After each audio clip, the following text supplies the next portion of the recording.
हे दोस्तों, स्वागत है आप सबका। दोस्तों ये तो आपको पता ही होगा कि इंग्लिश में 5 वोवेल्स होते हैं, like A, E, I, O, U. ऐसे वर्ड की कल्पना करना भी मुश्किल है जिनमें इन पांचों में से कोई भी वोवेल यूज़ ना हुआ हो। आप सोच के देखिए, बहुत डिफ़िकल्ट होगा। तो चलिए मैं आपको बताता हूँ कि बिना वोवेल के यूज किए हुए इंग्लिश का सबसे लंबा वर्ड कौन सा है। दोस्तों ये है रिदम। स्पेलिंग है इसकी RHYTHM। RHYTHM इंग्लिश का सबसे लंबा वर्ड है जो बिना वोवेल यूज़ किए बन जाता है। इसके अलावा आप अपने दिमाग पर जोर डाल के बताइए क्या इसके अलावा कोई और वर्ड आपको आ रहा है जो बिना वोवेल यूज़ किए बना हो और इससे लंबा हो। ठीक है दोस्तों, ये था आज का पहला फैक्ट। दूसरा फैक्ट आपको बता दूं, जैसे हर किसी के फिंगरप्रिंट्स अलग अलग होते हैं इंसानों के, वैसे ही दोस्तों हमारे जो टंग के प्रिंट होते हैं, जो जीभ के जो प्रिंट होते हैं, वो भी मैच नहीं करते एक दूसरे से, वो भी अलग अलग होते हैं। उम्मीद है आपको पता नहीं होगा इससे पहले ये।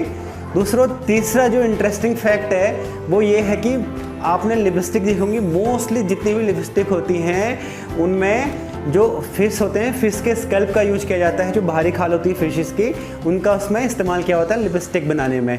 तो आप नेक्स्ट टाइम अगर आप महिला हैं तो लिपस्टिक लगाने से पहले ध्यान रखिएगा। अगर आप पूर्णतः शाकाहारी हैं तो पहले देख लीजिएगा कि उसमें कहीं मछली के स्कैल्प का यूज़ तो नहीं किया गया है। ठीक है, तो हेडफोन आप यूज़ करते होंगे म्यूज़िक सुनने के लिए और कामों के लिए। तो आपको बता दूं कि 1 घंटे तक हेडफोन पहनने का मतलब है आपके जो ईयर में, कान में जो बैक्टीरिया होते हैं वो 700 टाइम बढ़ सकते हैं। उनकी नंबर ऑफ बैक्टीरिया इंक्रीज हो जाते हैं 700 टाइम।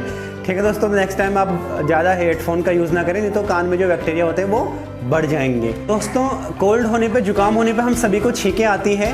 तो आपको बता दूं, छींकों से रिलेटेड एक फैक्ट ये है कि अगर आप बहुत ज़ोर से छींकते हैं, पूरी ताकत के साथ छींकते हैं, तो इसमें संभावना होती है कि जो हमारी रिब्स होती हैं, जो हमारी पसलियाँ होती हैं, वो डैमेज हो सकती हैं।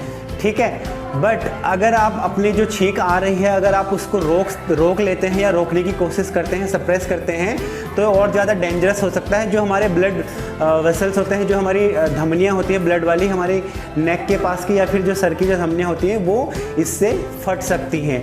ठीक है दोस्तों, तो नेक्स्ट टाइम अगर छींका है तो आराम से छींकिएगा, ज़्यादा ज़ोर से छींकने से पसलियाँ टूट सकती हैं। और अगर आपने उसको गलती से भी रोकने की कोशिश की, सप्रेस करने की कोशिश की, तो वो जो हमारी धमनियाँ होती हैं जो ब्लड सप्लाई करती हैं बॉडी में, तो नेक के पास या फिर हेड की कोई भी धमनी चटक सकती है। दोस्तों स्नेल के बारे में लास्ट वीडियो में मैंने आपको बताया था कि जो स्नेल होते हैं, घोंगा होते हैं, वो लगातार ब्लेड पे चल सकते हैं बिना खुद को डैमेज किए हुए ब्लेड की तीखी धार पर। आज एक और फैक्ट बताता हूँ दोस्तों स्नेल के बारे में। इनकी जो एज होती है वो नॉर्मल कंडीशन में 5 ईयर तक हो सकती है, 5 साल तक ये लोग रह सकते हैं, जिंदा रह सकते हैं। बट अगर इनको इन्हीं की कंडीशन मिल जाए, इन्हीं का वातावरण मिल जाए, तो ये 20 से 22 साल तक जिंदा रह सकते हैं। और सबसे इम्पोर्टेंट चीज़ कि एक स्नेल चाहे तो वो 3 साल तक लगातार सो सकता है आराम से। ठीक है दोस्तों, बहुत ही चौंकाने वाली बात है। आप कितनी देर सो सकते हैं? मुश्किल से 12 घंटे, 24 घंटे, 1 दिन या 2 दिन, बस। इससे ज़्यादा कौन सो सकता है? तो एक स्नेल है जो लगातार 3 साल तक सो सकता है। ठीक है, लास्ट फैक्ट जो मैं आपको बताने जा रहा हूँ दोस्तों, वो भी काफ़ी इंटरेस्टिंग है। आपने कभी कभार पार्क में घूमते हुए देखा होगा कि कई मूर्तियाँ लगी होती हैं, स्टैचू लगे होते हैं, जिसमें हॉर्स पे कोई महारथी होता है, जो हॉर्स के ऊपर होता है कोई भी। तो आप उस हॉर्स की बनावट देख के, हॉर्स को देख के पहचान सकते हैं कि ये जो उनके ऊपर सवार हैं महापुरुष, इनकी डेथ कैसे हुई थी। ध्यान से देखिएगा दोस्तों, अगर जो स्टैचू है हॉर्स का, अगर उसमें दोनों पाँव ऊपर कर रखे हैं आगे का, तो इसका मतलब जो स्टैचू पे जो राइडर है, जो सवार है, उनकी मौत, वो शहीद हुए हैं, युद्ध में शहीद हो रखे हैं। ठीक है। दूसरा, अगर हॉर्स का एक ही पाँव ऊपर है, 3 पाँव ज़मीन पे हैं, इसका मतलब जो राइडर हैं उनकी मृत्यु हुई है घाव या चोट के कारण हुई है। बट अगर चारों पाँव उनके ज़मीन पे हैं, घोड़े के चारों पाँव अगर ज़मीन पे हैं, तो इसका मतलब जो घोड़े पे सवार है उनकी मृत्यु नेचुरल अवस्था में हुई है, नेचुरल कंडीशन में हुई है। वो शहीद भी नहीं हुए और ना ही वो घाव की वजह से हुए, वो नेचुरल कंडीशन में उनकी डेथ हुई है। तो दोस्तों कैसी लगी आपको ये वीडियो? अगर ऐसी वीडियो और पसंद है तो प्लीज़ सब्सक्राइब कर ले चैनल को, और हाँ बेल आइकन जरूर दबा लें ताकि नेक्स्ट अपडेट आपको मिलती रहे। फिर मिलते हैं अगले वीडियो में। जय हिंद, जय भारत।